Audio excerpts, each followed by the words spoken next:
ఇల్లంతకుంట మండలంలోని పలు గ్రామాలలో ఎన్నికల ప్రచారంలో పాల్గొన్న ఎమ్మెల్యే డా. కవ్వంపల్లి సత్యనారాయణ, మానకొండూర్ నియోజకవర్గం. ఇల్లంతకుంట మండలం అనంతరం, చిక్కుడువానిపల్లి, రామోజీపేట, పెద్దలింగాపూర్, దాచారం, తెనుగువానిపల్లి, సిరికొండ, అంతగిరి గ్రామాలలో కరీంనగర్ పార్లమెంట్ కాంగ్రెస్ పార్టీ అభ్యర్థి వెలిచాల రాజేందర్ రావు గెలిపించాలని కోరుతూ ఎమ్మెల్యే డా.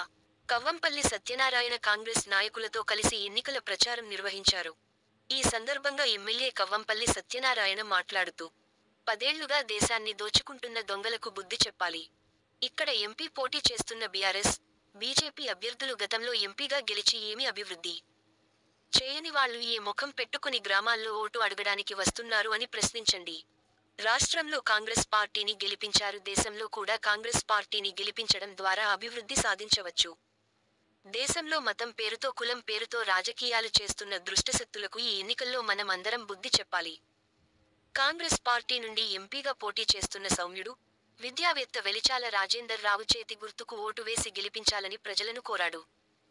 అనంతరం మాజీ సర్పంచ్ల ఫోరం అధ్యక్షులు చల్ల నారాయణ, ఎంపీటీసీ తీగల పుష్పలత, పత్తికుంటపల్లి సర్పంచ్ రవీందర్ రెడ్డి, చిక్కుడువానిపల్లి ఉప సర్పంచ్ కనుకయ్య, ఏఎంసీ మాజీ డైరెక్టర్ వెంకటేష్ మరియు పలువురు బీఆర్ఎస్, బీజేపీ నాయకులు కాంగ్రెస్ పార్టీలో చేరగా వారికి ఎమ్మెల్యే డా. కవ్వంపల్లి సత్యనారాయణ కండువాలు కప్పి పార్టీలోకి ఆహ్వానించారు.